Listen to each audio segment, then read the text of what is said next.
Welcome into another edition of In Touch with Indiana Sports, powered by thehoosier.com. John Alden with you as always.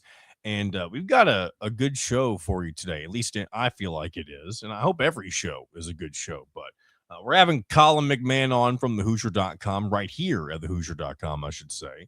And I tell you what, we had a discussion that I really did not anticipate having. I initially brought Colin on to primarily talk about his the Hoosier.com bracketology and where he's currently got IU situated, and we did hit on that a little bit, but it really turned into a deeper conversation about IU athletics as a whole and the big picture of how things stand with where Indiana football's success has really kind of changed the game for IU.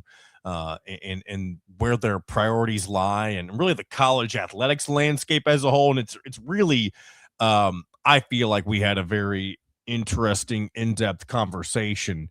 And if this is up your alley in your wheelhouse, and then I suggest you sit back, relax, crack open I don't know, your favorite soda, your favorite beer, your favorite coffee. You're probably not cracking open a coffee. You might be brewing a coffee, getting it ready while you get ready in your lazy boy. Maybe you're hopping in the car on your way to work, wherever it is that you're consuming this content. First of all, I hope you enjoy it. Second of all, I hope you're able to get away from real life for a little bit, enjoy a little discussion on what's going on with IU, because not really a lot of great things on the front of Indiana basketball right now after two straight blowout losses to Illinois and then to rival Purdue. We'll hit on that at kind of the beginning of that discussion as well. So we're going to hit on everything, and it's making it to where a lot of the kind of miscellaneous topics that I was going to hit on at some point during this episode, I might be putting them on the back burner, and I'll go over I'll briefly go over some of those on the other side of this conversation. But without further ado, I think it's time to really get into the meat and potatoes of today's show. Hope you guys are enjoying yourselves, and we'll go ahead, and we got a lot to talk about today. So let's go ahead and bring on our friend Colin McMahon as we begin our discussion on everything going on with Indiana University athletics. All right, joining me now, staff writer of thehoosier.com, Colin McMahon. Welcome to In Touch with Indiana Sports, my friend. Thanks for having me. Obviously, a very exciting time with Indiana football recently, and now we've got a basketball team to focus on, which seems odd because we've been so football centric for the past 6 months almost. But they're trying to make a run for the tournament, DeVries' first season, and I think there's a lot less pressure on the basketball team now that football just won a national championship. But that doesn't mean there's no pressure, and I do feel like people want this team to make the tournament more than people wanted a Mike Woodson team to make the tournament, because making the tournament isn't a amazing accomplishment in itself, but it would be a great stepping stone for DeVries in his first season. And that's something that Mike Woodson was able to do in his first 2 seasons. And obviously the success kind of stalled there. But I think for DeVries' sake, in terms of consistently building rosters, you kind of need to build that reputation that you can get this team in the tournament. And doing so in year one, even though this team hasn't proven to be anything special, I think would be a pretty big deal, and something that if they miss out, you kind of feel like this season was a bit of a missed opportunity with, the talent that is on the roster, even though a lot of it is talent that is expiring eligibility. Yeah, and I do want to go back to something you said towards the very beginning of all of that, and that's the level of pressure on this team. I do think during the entire first half of the season, I would agree with you on that sentiment, that because of everything that was happening with Indiana football, everyone was able to really just put basketball on the back burner. There was a lot of disappointing results really in early December. You had the unfortunate, really kind of blowout-ish loss to Louisville. You lost at Kentucky in a game where it kind of felt like you could have won that, and then things just got away from you in the second half.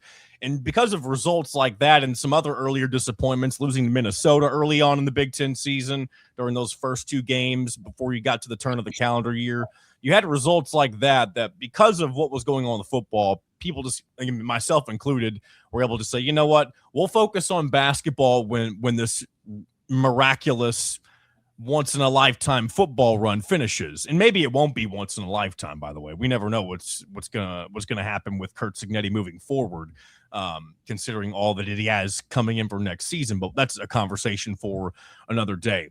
I do think, however, the pressure on basketball to at least get in the tournament is definitely being felt right now, especially when you look at the two most recent results, blowouts to both Illinois and Purdue on the road, especially when you look at the most recent game against Purdue. I mean, I think I saw that it was the most lopsided win for Purdue in this rivalry. And I don't know the exact amount of years, but it was quite a long time.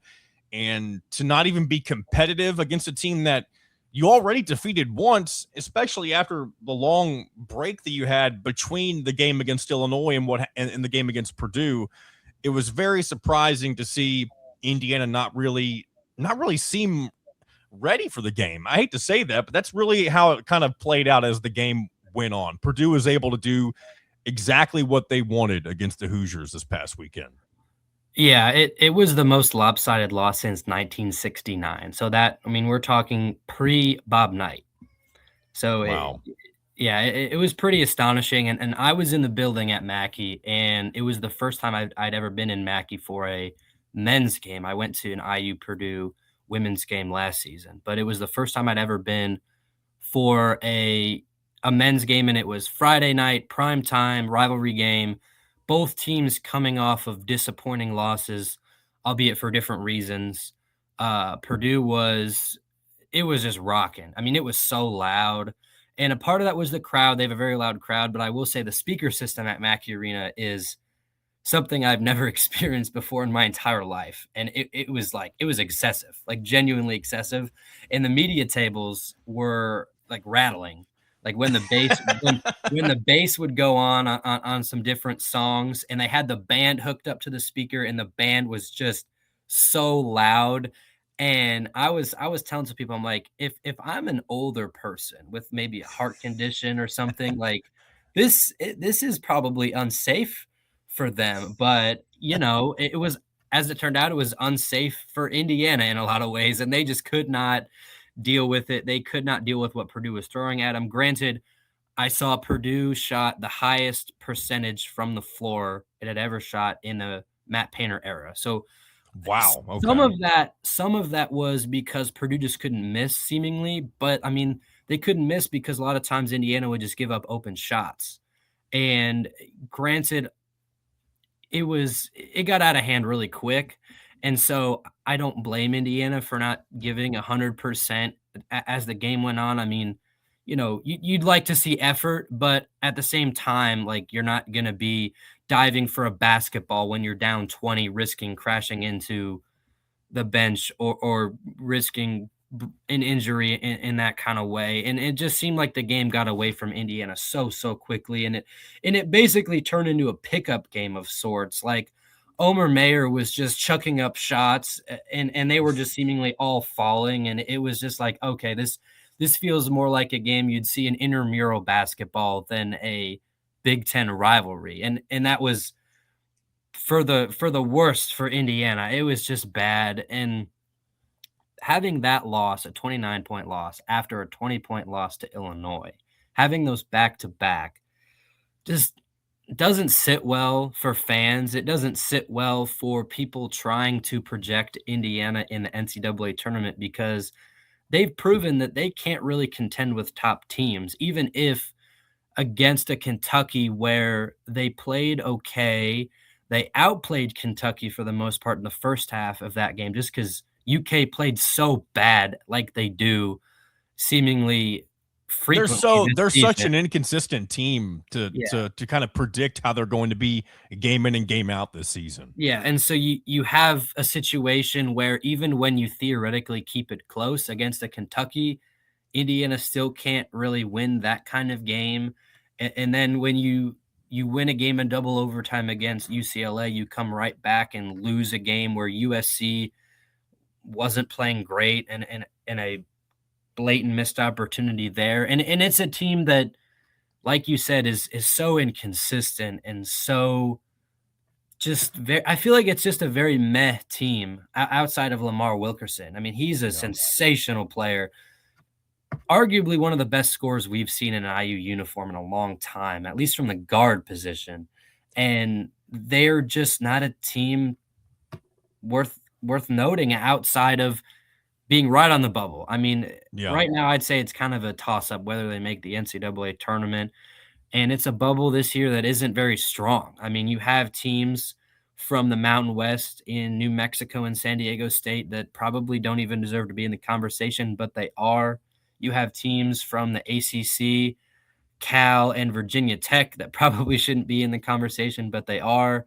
You have Indiana and Ohio State who have 2 quadrant 1 wins combined out of, I think, 21 combined chances between Indiana and Ohio State. Like, those are the teams on the bubble right now. You have TCU also from the Big 12 who has a quad 4 loss. You have Cincinnati, who is just joined the bubble, who has a quad 4 loss. I mean, every single one of these teams on the bubble has a reason to not be included in the tournament, and very good reasons to not be included. But you're going to be in a situation where at least a few of these teams have to make it, right? They have to put 68 teams in the field. And Indiana right now looks like it's on the right side of the bubble, but that can certainly change because you have 4 games coming up where Northwestern and Minnesota at home are absolutely must wins. If Indiana drops one of those, which with this team, it wouldn't be that much of a stretch. We've already lost to Minnesota one time, and it was on the road, but that doesn't. You can lose to any team twice. Exactly. So IU hasn't beaten Northwestern in 5 years, I think it was. And the only team I think that Mike Woodson was unable to defeat at least once during his tenure, which is so obviously this is a completely new Indiana team. And Northwestern isn't great, but anything could happen. And so if you're banking on going 3-1 to make the tournament, which Indiana most likely is, that's not really a situation you want to be in. And it's a situation that it's very avoidable, but it's basketball. You're going to end up losing games you probably should win. You're going to end up winning games you probably should lose. But overall, this team, it's never been a contender to win a Big Ten championship or even be towards the top of the conference. And I will say for DeVries' first season, it's not the end of the world. He's proven to be a very good coach on the basketball and in-game coaching side. A lot of his actions and sets are really, really good. It just so happens that he doesn't really have a score outside of Lamar Wilkerson most nights. And against Purdue in the first half, he didn't have any scores. Lamar Wilkerson he didn't make a shot from the field. He only made 2 free throws in the first half, and that was it. He ended up scoring 18 points in the second half when Purdue's defense was relaxed because they were up by 20 plus. So, I mean, this is a very flawed team. It's not a terrible team. And there's a lot of doom and gloom around the Indiana fan base, and I don't really think that's the appropriate response just because you can't expect a Curt Cignetti year 1 season. You just can't. And I think that sets a lot of false expectations. And we'll see what happens in year 2. I think year 2 is where you really should judge DeVries. I think that's the year where you need to see improvement. You don't need to see a Big Ten championship or anything, but you need to see something more. And I think after this season, whether or not they make the tournament, I think you can kind of say, okay, we saw what he was made of in year 1. What does he do in year 2? How does he, make those adjustments after his first year in the Big Ten? You mentioned doom and gloom. That's probably a fair assessment in some aspects, but for some reason that my brain tends to go towards. I feel like there's a lot of apathy for Indiana basketball as opposed to doom and gloom, and I think a lot of that stems from the fact that Indiana has just been in this exact same position at this time of the year for what seems like the last, I don't know, 5 or 6 seasons. Some of those seasons they ended up doing enough to get into the tournament a little more comfortably. But especially in the last, really, I guess, 3 seasons specifically, Indiana's just been riding this on the bubble, off the bubble. Are they doing enough? Are they a good team? Are they an average team? Are they below average? I think right now you could argue that without Lamar Wilkerson, they're really a below average team altogether. But I think what this fan base wants to see, because here's the thing, making the tournament versus not making the tournament, or let me back myself up. Let's just say you get in the tournament, but you lose in the first round. You have that versus not making the tournament. I don't think the fan base is really going to feel a whole lot different about the outcome of the season. But getting in and having the opportunity to potentially make a run, see what Darren DeVries is made of in, that sort of scenario. Let's just say you can make it to the second weekend, even if you don't really have the firepower outside of Wilkerson to make a run much deeper than that.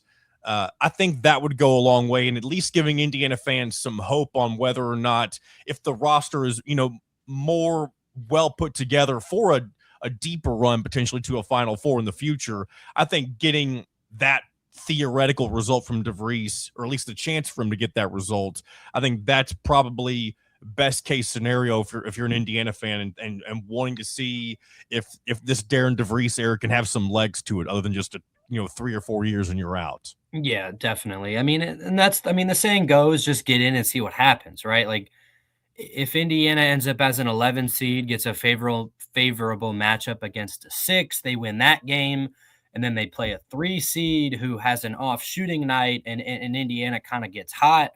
Who knows, right? Like, it is not outside of the realm of possibility to see Indiana as a Sweet 16 team as an 11 seed. I mean, we've seen, you know, 14 seeds, 15 seeds, make Sweet 16s in recent years. And obviously Indiana as a 10 or 11 seed would be more likely than that, right? And I do think, though, there is something to be said about simply making it. And this is kind of an odd point because it doesn't really affect future success, but it kind of goes along with the program pedigree and everything. I feel like college basketball has become so consumed with the NCAA tournament that Indiana not being in it for all of the Archie Miller era and then 2 out of the 4 seasons of the Mike Woodson era, I feel like that above anything else, and people will certainly have their arguments, oh, we should be competing for the Big Ten, oh, we should be competing for national championships, whatever.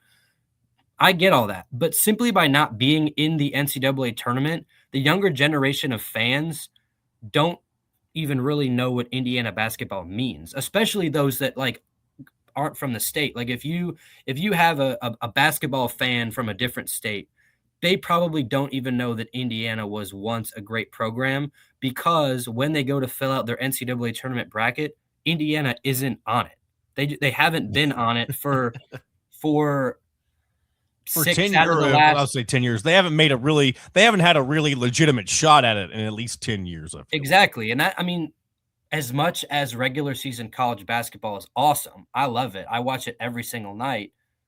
Not everybody does. And most fans are people that will watch big games occasionally on the weekend and then will watch the tournament. And that's when everybody tunes in, is to the tournament. And so if Indiana isn't included, those people don't know that they were right there and then barely missed. They just know that Indiana wasn't included. And does this really matter in terms of DeVries building something or Indiana, getting back to where it once was in terms of being a top program? Not really.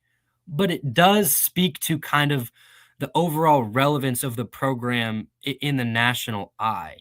Like, Indiana basketball is very important to you, to I, to everyone around the program, everyone around the university here. But nationally, Indiana basketball isn't where it once was, and I will say it's because of just a lack of appearances in the tournament, and that's why I think getting in this one is so important. Like, whether or not they win a game is obviously critical because, if you make a run of that Sweet 16, that's something you can hang your hat on. That's something that you can build on next year and say, this year one of DeVries was a success. I don't know if you can necessarily say it was a success if they just make it and get bounced in the first No. round, but we have to lower our expectations for Indiana basketball based on what's happened over the last 8 years. We just have to. And it feels weird saying that, and I feel like a lot of people would disagree with me, but because of this sport's transition into just being so tournament centered, I mean, that's just kind of what it is now. It's unfortunate, but that's kind of what a lot of the casual fans, and the casual fans make up the majority. That's what they want to see, and they're not seeing Indiana on the national stage. And being on the bubble and being in that conversation, and everyone says, we just want to put ourselves in a position to play meaningful basketball in February. That's not going to cut it. You have to appear on that bracket, and you kind of just have to start building slowly towards making deep runs. And the only way you're going to make deep runs is if you can appear in that bracket year after year after year. And that's something that Michigan State does. I mean, they haven't missed a tournament in over 20 years. Even if it's when they're a 9, 10, 11 seed, they're still in it every single year. And Michigan State's national profile has elevated tremendously, even though they haven't won a championship since 2000. I mean, they've been to a couple Final Fours, but they haven't won since 2000. But they're nationally relevant because they're in it every single season, and it's a recognizable name. And that's something that Indiana needs to become if they want to say Indiana basketball is back. And I think that this year is a year where they have an opportunity to make it, and I think they need to seize it. They really do. You make a lot of interesting points, and I hope I can respond to all of them here. But one thing I want to hit on first that I've talked about with college football specifically as well, and I think this bodes for all of college athletics in general. Tradition for a program has never meant less than it does right now, really within the last 2 to 3 years, because teams are built on the best coaches, your NIL collective, your personnel around your head coaches, and what you're able to do really in the short term. And there's not so much of building towards a national championship as there was, let's say 5 to 10 years ago. You used to have to build up 3 or 4 years to even have a title contending team, unless you're, a blue blood national powerhouse where you're contending every single season.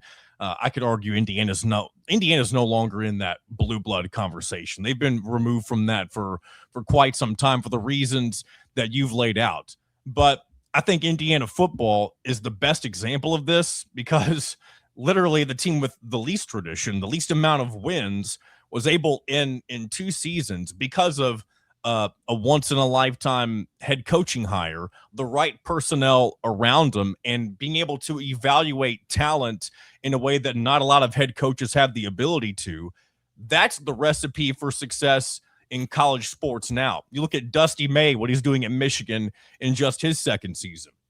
Now, he had a Final Four run at Florida Atlantic, but before that, before all of the transfer portal NIL stuff, Dusty May didn't really have a lot of really, maybe no good seasons before his first Final Four run at FAU. Now, since then, he kind of has a formula. He kind of knows how to navigate this new world of college basketball, and that's playing to his advantage. And I know they just lost to Duke the other day, but I think Dusty May might potentially be the next example of somebody who, and I know Michigan doesn't have the worst tradition in basketball, but they're clearly not in the same level of where Michigan football is. My point being is, none of what happened 20, 30, 40 plus years ago matters at all. It only matters to those who have seen that happen and to the fans, which is a great thing. But it doesn't matter to the prospective athletes that you want to have play for your program and potentially win for a national championship. Oh, I mean, like you said, Indiana football and Indiana basketball could not have been more polar opposites in terms of historic success. And now you've seen a shift where Indiana football is winning a national championship, while Indiana basketball might be being left in the dust. And I think that's something that Indiana basketball can't really afford to happen on 2 levels, on a fan base level, but then also at a university spending level. Indiana basketball has a fan base that the older generation saw the success, the newer generation has not. And so, as a student at this university, I get the sense that among the student body, football is number 1.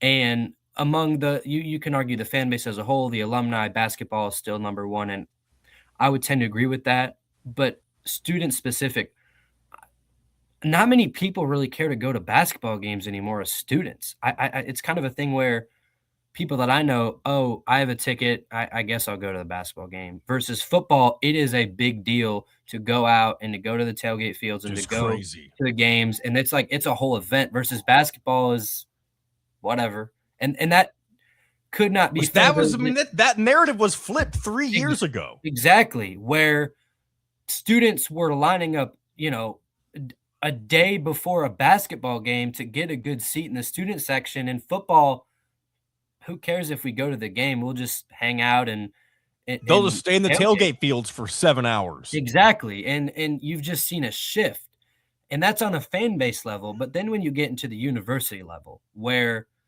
football is the biggest moneymaker, football is Mhm. what drives everything else, and if I'm IU, why am I putting money into basketball when I could be putting more into football?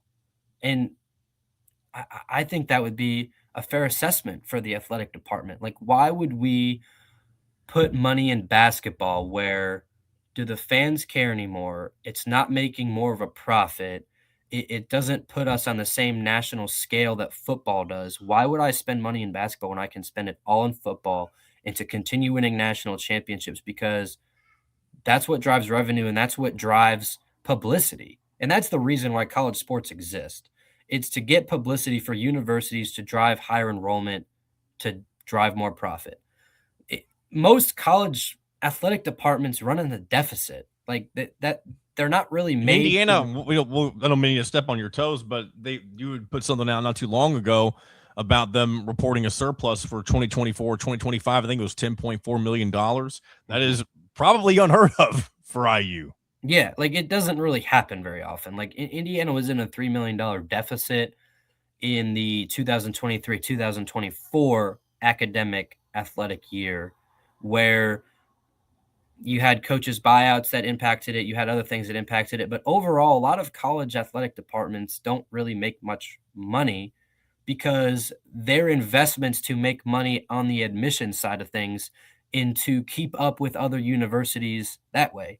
I saw something where Rutgers reported a record deficit. And some might say, why don't they just eliminate the athletic departments if they're losing money? Well, if you eliminate athletic departments, one, you get bad publicity from the news of eliminating your athletic departments. Two, no one would really know what Rutgers is because the number one advertiser for these universities isn't billboards or commercials or whatever. It's seeing names on jerseys and on helmets where you turn on FS1, oh, Rutgers is playing whatever school, oh, Rutgers University. Maybe I should look at that school to go to college. Like that's why these athletic teams exist. And Indiana has done better than anybody else this past season because their football team went undefeated, played on Fox, played on CBS, played on NBC, played on ESPN, every single network, all the way until the national championship, where people that had probably never heard of Indiana University before thought, "Oh, Indiana University, I'm gonna look into that school. They're really good at football. That seems like a fun school to go to and go watch football games and whatnot." And then they find out IU has a good business school and has a good media school and has a good nursing program and has, X, Y, and Z, and they apply, they might go, and that's more profit for the university. And that's what you've seen. Record number of applications, record number of enrollment, and it coincides with the football success. And it's just a perfect storm of everything that Pamela Whitten wants to happen for this university, and that's why it exists. And Indiana basketball being bad has had no bearing on any of this, which is for me, someone who grew up watching Indiana basketball, is troubling. Where it might not even matter anymore if Indiana basketball is good or bad because football is what drives everything. Now, you're not wrong about any of that. I do want to say that for sure, but I don't think there's ever going to be a world where Indiana University ever just ignores their basketball program, because what ends up happening is, I mean, look at all the schools in the SEC, for example. All of them invested in football for so long, and you look at a team like Alabama, who had over a decade of success with Nick Saban, and eventually they were all that success was able to roll over into putting some more money into their basketball program than they had ever been able to, due to what their football team was able to bring in for their university. Now you get Nate Oates. Alabama's one of the best teams year in and year out right now with him as their head coach. And so what I think it'll open up an opportunity for with Indiana is the more success and the more money that football is able to bring in, which now you'll have 2 straight seasons of that. Who knows what the numbers will look like next year whenever that report becomes available. But I'm gonna go down a road that I don't want to dwell too much on, but it's something that I had a conversation about with somebody else earlier, and it's the thought that Darren DeVries doesn't work out. Okay, I'm not saying I want that to happen, but let's just say that things don't work out in a couple of seasons or 3 seasons, something like that, whatever it may be, and you have the opportunity, to kind of pick your head coach. And I know that this happened with Kentucky a couple seasons ago. It happened with Louisville. People thought they were just going to be able to throw whatever amount of money at whoever, and that ended up not happening. They didn't get Dan Hurley. They didn't get Billy Donovan, that sort of thing. It doesn't guarantee you anything. But when Indiana has the ability, I know they threw $10 million or whatever at Brad Stevens, and he said no to it. And I think we finally set sail from the Brad Stevens stuff. I don't think that's ever going to happen again. At least he's so far removed from the college game. I don't get why people think that that's going to work out in the first place. Anyway, though, but if you do have that ability to throw that amount of money at a Dusty May or someone else who has ties to your program, I'm really just throwing Dusty May to the program ties, of course. Someone who might be able to be lured over now that you have more money to offer. I mean, in a previous world, there's no way that Indiana can pay $10 million to a Brad Stevens and also pay a football head coach a similar amount of money. Now you've got Kurt Signetti, who's making the most money in all of college football, $13.2 million. If you keep bringing in these surpluses and you keep having this success in Indiana football, there is a real world, I believe, where you can have high-paying coaches at IU for both football and basketball if you find the right person that fits that. And of course, both coaches would have to still remain, have to have success to, I guess continue down that path. But again, it's just kind of a theory or a scenario that I guess I could see happening in a few years if football success continues to be had with Kurt Signetti. I don't know why it wouldn't. One thing that I think has been very important for him as well is just the fact that he's only lost 2 coaches and or athletic athletic performance coaches since he's been here, and one of his coaches came back, Tino Sinceri. I guess it's 3 because Chandler Whitmer moved on, and then the guy who moved on to Tennessee, whose name is escaping me right now. Either way, there's the continuity with football, and continue to have success with that is going to fuel not even just basketball. It'll fuel funding for baseball, softball, women's basketball, soccer, anything. You mentioned it, driving the train, and that's why people say that. It's because every other program's financial success specifically rides on how well the football program does, and Indiana's off to a fantastic start with that in the last 2 years. Yeah, and there's definitely 2 sides to this coin, right? Where you have, if football is the number 1 sport, where basketball used to be the number 1 sport, you're gonna, shift spending over there. But then when football becomes so good, there's more revenue to go around, and so then you put that back into basketball, and it's kind of a situation where you're dependent on the numbers themselves, because wins in itself doesn't necessarily make a profit. It all depends on the media contracts, which are only getting more lucrative. I mean, the Big Ten media contract it's exceptional in how much money it brings in. Like, it is the number 1 profit revenue stream for Indiana athletics by far. It's not even very close in terms of ticket revenue, in terms of merchandise or concessions or parking or any of the other revenue streams. Like, it's not even close. And so basketball is a part of that. It is a part of the media rights deal, but not even close to the amount that football is. And when I mentioned that I'm fearful that Indiana basketball might not matter anymore, I don't mean that, you're going to see terrible crowds and no one's going to come to Assembly Hall and there's going to be no spending. There will be spending. There will be crowds at Assembly Hall. But like you mentioned, Alabama, if you walk the campus of Alabama, even even during basketball season, the number one topic of conversation as it relates to athletics is football, and it will always be football. And as Alabama made a Final Four, they've had success. They're a solid basketball program, but Alabama basketball doesn't really matter to the fabric of the university. And for so long, Indiana basketball was inherently tied to the university. When you thought Indiana University, you thought basketball. And that's not really the case anymore. And that's just change is inevitable. And for Indiana, we've seen change at the highest level in athletics where you have seen two dramatic and football is more dramatic than basketball because basketball it's taken a couple decades, but you've seen two dramatic shifts in terms of how much the university itself cares in a given sport. And it's weird just because it didn't used to be that way. And it's great and it's also not great, where you want both teams, both football and basketball, to play at the highest level season in and season out. And because of sports being the way they are, you're not going to have a winner every single season in every sport. That's just how it goes. But I think for Indiana, like you mentioned, football being good opens up opportunities for other sports, not even basketball, where you have smaller sports like women's basketball or baseball or softball or soccer, women's soccer, wrestling, volleyball, all these other sports get the revenue from football and it just creates a very healthy athletic department. Indiana's is one of the healthiest in the entire country. They're cutting their debt. They don't have any more buyout payments to really speak of. It is a healthy athletic department, but we can't say that the basketball program is what it once was in terms of fan support because you can argue it's been going downhill from the Kelvin Sampson years into Dockich interim to the down years of Crean Cream into was such a roller coaster. There was so yeah. many. There was hope. There was, again, we talked about this before the show even started.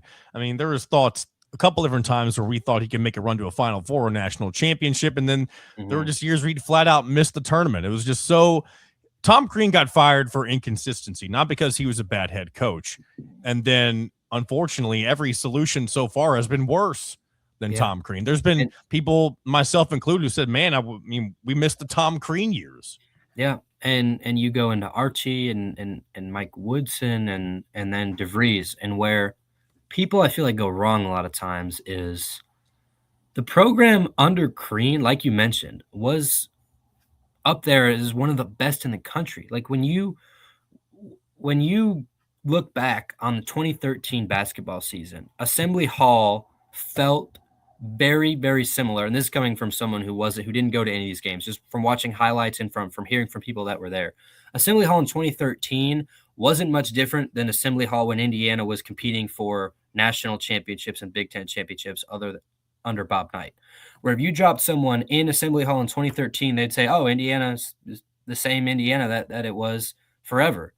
But someone now is so far removed from that, Mhm. so far removed from and this was 13 years ago where Tom Crean had Indiana as a 1 seed, and it was only 10 years ago that Tom Crean had Indiana as a Big Ten regular season champion, and you even look to Mike Woodson in 2023 and those games against North Carolina at home and then against Purdue at home, where they beat I think, two top three teams, where Assembly Hall was rocking. You can feel the energy. Indiana was still a basketball school. And that was 3 years ago under a head coach that most of us can now admit wasn't very good. And now you have now against DeVries era, where, like you said, apathy. I see it all across this program. And some might say, "Oh, that's because they're, you know, 40 years removed from a title." That's not why. It's because there's just a shift in the campus towards being a football school, and it's we can get philosophical and say the entire generation is more centered towards the tailgating and the football and it being a whole experience of going to college versus the actual sport itself. And that's kind of what I feel from a lot of this university is that they're so tied into what we would traditionally describe as the SEC experience, where Indiana is becoming kind of a SEC light in terms of its football tailgating scene and its football success. And that's not what Indiana is or what we think of Indiana as supposed to be, but that might be where we're headed. And that's just kind of my take on it. And Yeah. it's disappointing to me as somebody who grew up watching Indiana basketball and even in years that weren't too awesome, but Indiana was a basketball school. And there's a lot of people that I know that strongly disagree with me. I think that we're almost past the point of no return with IU being a football school. And like I said, if Indiana misses this tournament, it could get interesting where it's even more so of Indiana moving towards a football school. And that's why I think it seems hyperbolic to say these next 4 games for Indiana basketball might mean so much in terms of where this program is headed. Oh, no, It you're not wrong, and it we'll feels wrap this weird up to here in a say that, second. but when a football program wins a national championship, the basketball program doesn't even make the tournament, hasn't made the tournament the last 3 years, hasn't made the tournament, 7 out of the last 9 years. That's Yeah. serious. That's serious. Hasn't been nationally relevant in 10 years. Yep. And is making the tournament as an 11 seed gonna fix everything for Indiana basketball? No. But it is a stepping stone that I feel like they need to reach To get that. the program off of life support a little bit. Yes. And it's Yeah. something, like I said earlier, where nationally people see, oh, Indiana's back in the tournament. Wow, okay. Who's their coach? Oh, Darren DeVries. He was good at Drake. He had an okay season at West Virginia. All right, Indiana basketball. They recognize Indiana basketball versus if they miss, like you're back to square one essentially. I'm not really calling for the death of Indiana as a basketball program. Indiana basketball is so special to so many people, and Assembly Hall is, one of the best arenas in the country. Indiana has one of the best traditions in the country, but like you said, how much does that tradition matter anymore? Is having a great arena gonna draw recruits in? You're at the point where you're in the NIL era where it might just be a dollars and cents game. And fans say, "Oh, people should wanna join a program because of the coach and because of the style." Do people do that in the NBA? Usually the NBA, whoever's the highest bidder gets that player. No one calls them, ungrateful or questions their character. Like, you're trying to do this to make money, to make a living, and we shouldn't really disrespect anybody for that. Like, Indiana basketball is gonna have to have a real self-reflection, I feel like, and they've done that already by hiring a general manager. I think Ryan Carr is gonna be a exceptional addition. I know we haven't mentioned him yet, but the new executive director of basketball is what his official title will be. But essentially a general manager for this basketball program. I think that is such a great step in the right direction. And I personally can't speak to his experience with the Indiana Pacers. I'm not sure how involved he is in terms of the Tyrese Halliburton trade or, getting any of their other players that led towards a final run last season. I don't know how heavily involved he was as the vice president of player personnel. But I will say that from what I've read from Larry Bird, who he worked under, what I've read from other people that have worked with him at the Pacers, this guy is someone who will work hard. And this guy is someone who understands basketball, is well connected in the scouting industry, and by all accounts, will be a very valuable asset to this basketball program because, like I just said, it is almost like an NBA situation where you have to evaluate talent and put a dollar amount to that talent. And if you overpay, you are risking not getting talent elsewhere because you gave all your money to that one player that hasn't panned out. You have to kind of spread the money around in a smart way to get the most amount of talent, but also not kind of put all your chips in one player. And that's kind of what we've seen this year where Lamar Wilkerson is the guy and then it's everybody else. And Tucker DeVries has been frustrating. Nick Dorn has been increasingly frustrating this season. And that's where Carr will help with the roster construction and with NIL funds and with everything else where Darren DeVries can focus on coaching basketball, and that's something that he is really, really good at, from what Yeah. I've seen. And both in game and in preparation, he he's just a good coach. He's not an exceptional coach. He's not a Kurt Signetti type coach where he's once in a generation, but you can't expect that. And I do think that with the right players, with the right personnel, Darren DeVries can make Indiana basketball into a winner. But the question is, I'll circle back. If Indiana's a consistent winner, does that trump football being what it is? And I don't think you really have to have that argument. This isn't a zero-sum game where you have to put football and basketball against each other, Yeah. which I've done. And I mean, I'm doing that from a media perspective and from an observer perspective. But if I was a fan, I'm not, comparing and contrasting Indiana football versus basketball, and I can only root for one program. Everyone wants every program to be good. And I think that the steps that Indiana basketball has taken in the last 24 hours has contributed to all the programs being really good. And I think it's really good to see. Yeah, not every head coach is, of the CEO type, which some would say that you need the CEO head coach in this era of college athletics. And I think that's true to an extent. Of course, Kurt Signetti fits that mold. I think Rick Pitino fits that mold. I think John Calipari fits that mold. I think Nick Saban, I know he's retired. He's somebody who was, of course, I mean, really the CEO of college athletics in general. I feel like that guy could run a business based on college athletics, and everybody would, if they get him to follow his process, I think they would have a well-oiled machine. Whereas Darren DeVries, you mentioned, if he's not the CEO type, which you don't have to be, but if you're able to give those duties over to somebody else like a Ryan Carr, and they can do that side of college athletics extremely well, then that allows Darren DeVries to do what he's extremely well at, and that is actually just coaching the game, developing his players, and therefore I think you're going to get a better product out of all that. It's kind of like whenever you have certain head coaches that like to call the offense or call the defense on the football side of things. Some of them just, they're offensive experts or they're defensive experts, and they really know that side of football. The same can be said with basketball, and you don't want to deal with all of the the off the court stuff. I'm not talking about disciplinary action. I'm just talking about all of the added things that come with this new era of college basketball and college football and college athletics in general. So it's a whirlwind of things. Colin, this has been a heck of a discussion and a heck of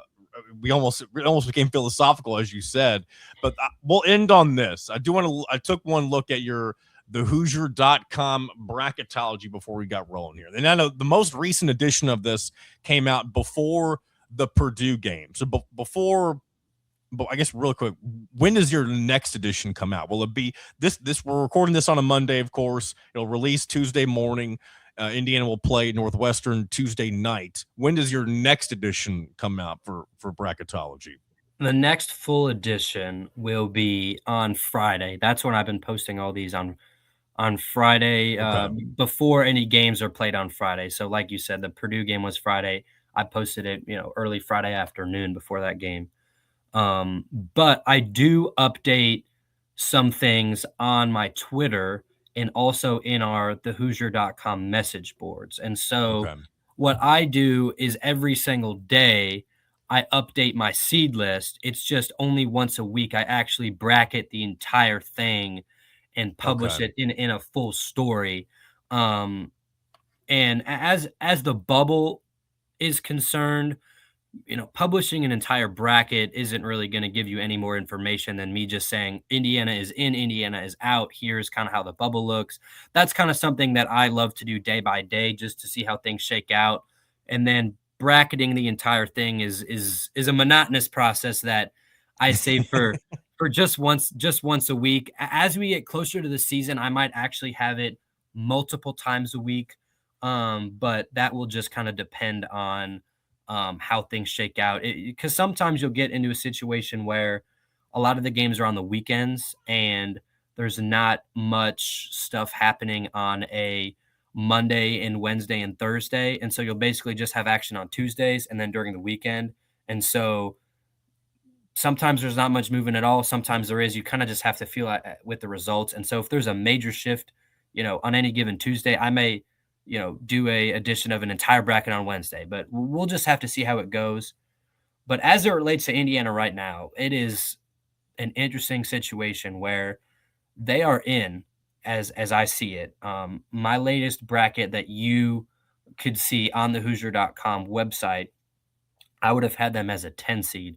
After the Purdue loss and after some other results over the weekend, other teams getting victories, I have Indiana as an 11 seed, as one of the last four in, who would be sent to Dayton for the first four before the tournament gets underway for the round of 64.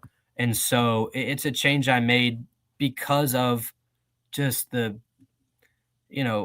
one-sided nature of the game. And I hesitate to use embarrassed because it's just 40 minutes of basketball, but Indiana just did not look good against Purdue. And it being a rivalry game kind of makes things seem more dire, but the committee doesn't care if it's a rivalry game. They're going to judge every game the same. So you kind of have to, you know, keep a realistic mind with these kinds of things. But a 29-point loss is still a 29-point loss. And when you had UCLA winning, Auburn winning, Missouri winning, Georgia winning, UCF winning, I mean, a lot of these teams also on the bubble also won.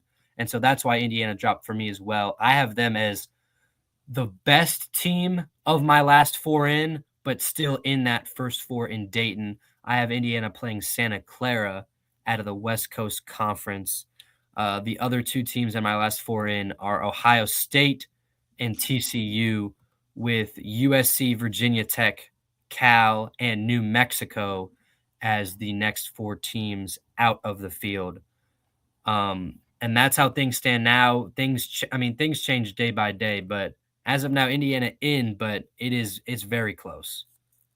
We'll have to wait and see what happens. 4 games left, and really they play Ohio State to end the regular season. So that I feel like they've been in these situations where their final opponent of the regular season sometimes tends to be a play-in game of sorts. And for some reason, also it seems like it's usually Ohio State. I don't know how that ends up playing out that way, but we'll wait and see what happens. Colin, you were excellent. I appreciate you coming on, and I mean I don't know if I've ever had a guest on for 50 minutes, but I appreciate you nonetheless, and I hope you enjoy the rest of your evening. Yeah, thanks for having me on. Talking Indiana sports never gets old. I mean, it was 50 minutes, but it didn't feel that way. And I mean, with this football team and this basketball team playing in the directions that they're going, there's an interesting feel around this campus. And obviously that's what I alluded to. And everyone has their opinion. And, I always love hearing what Hoosier Nation has to say, because like I mentioned, there are a lot of different factions of this fan base who kind of interpret things extremely differently, and with students being one that, it just reflects on how things are changing with college sports, and it's exciting to see. So I'm glad we got to talk about it, talk a little NCAA tournament, lots of fun stuff in this exciting time. Colin, I appreciate you, and we'll do this again here in the future. Sounds good. Genuinely a great discussion we just had with Colin McMahon, and I look forward to future discussions with him. He's somebody I wish I'd had him on the show more often. And it's not that I didn't think he was worthy of being on the show. I just know that he's a student and he's busy. He's got a lot going on, and hopefully you guys enjoyed that conversation as well. Sound off in the comments, especially any questions, anything we talked about that you want us to answer, want me to answer, whoever it might be in future episodes, especially as we get closer to true off-season mode here in about a month or so. Feel free to put all that stuff in there, and I'll either answer them as soon as I see them, or I'll put them on the back burner for future episodes. So feel free to sound off in the comments section. All right, we're going to quickly go over some of what's going on in the non-revenue side of things here in just a moment. But real quick, here's some of the things I didn't really get to hit on in depth today that we'll either hit on them in the future, or maybe we'll just quickly mention them right now and move on from them. The Hammond Bears, and what I mean by that, Chicago moving to Northwest Indiana, the Chicago Bears, I'm trying to say here, moving to Indiana, which is an absolutely wild thing. And I'm not going to get really too deep into the political weeds of that, but I know that the city of Chicago cannot be happy about the fact that the franchise's home base is not even going to be in their home state. And of course, that can only benefit the state of Indiana, which is only a good thing for us and for those who live there. I know I'm no longer a resident of Indiana, but haven't in some time. But I do like to see when things go well for the state of Indiana, and getting the Chicago Bears to move their NFL franchise into Indiana is quite the feat. I don't know if that's been finalized, but I know that was reported maybe about a week ago at this point. So I marked that down to mention.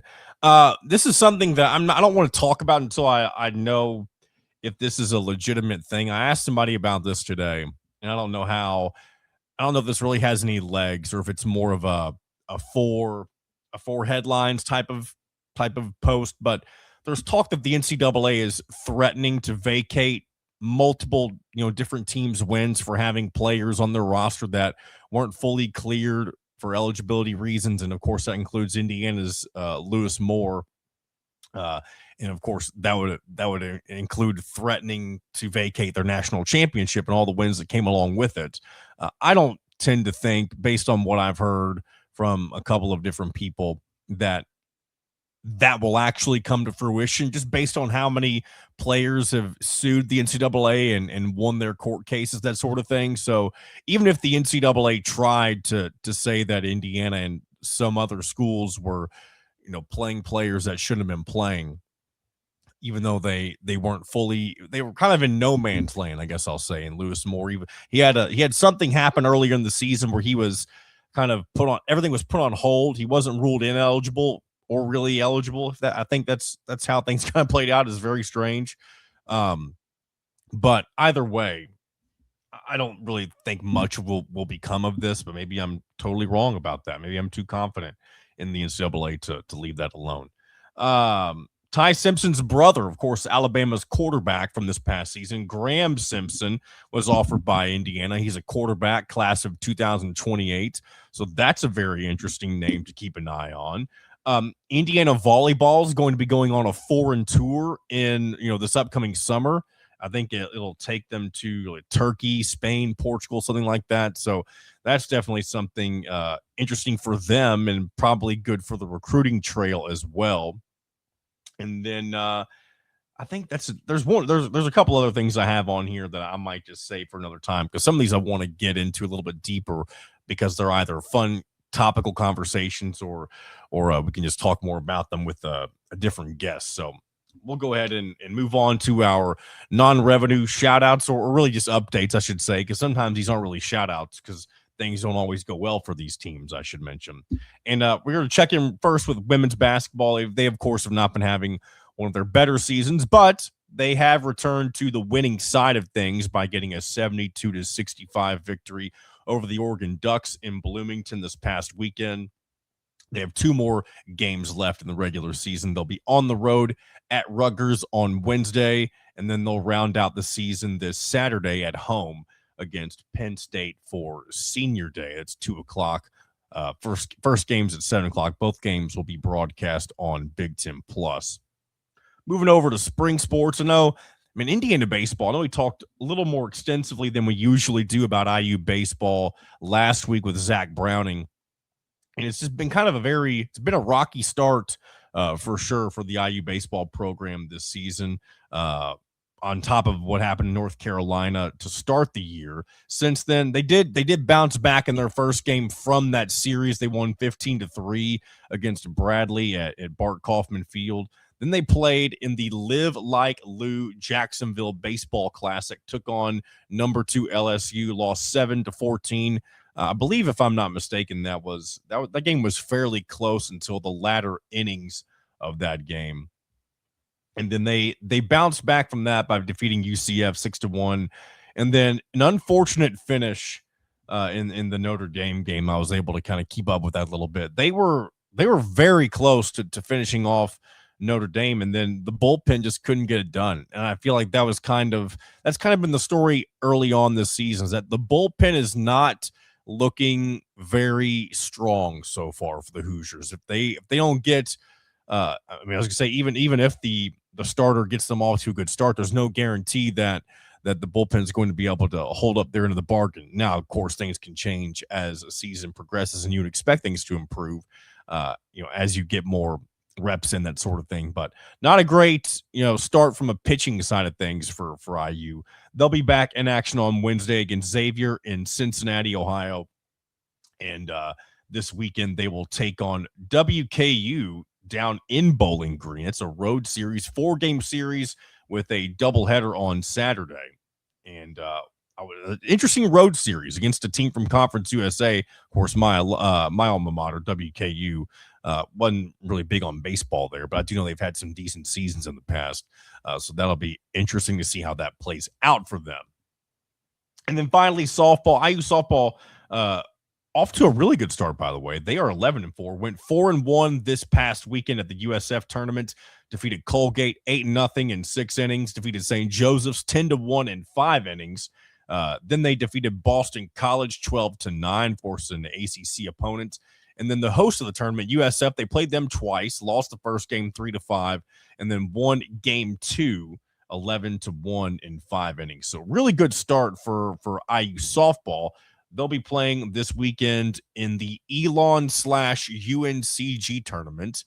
Surprised they don't have a more creative name for that, but they'll play Charleston Southern on Friday, Elon on Friday as well. It's a doubleheader. And then on Saturday, a doubleheader as well with Charleston Southern, UNC Greensboro, and then UNC Greensboro again on Sunday.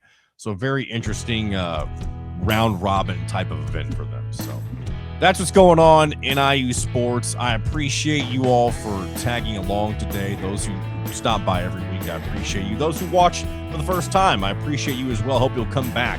So until then, until next Tuesday, hopefully, this has been another edition of In Touch with Indiana Sports, powered by thehoosier.com.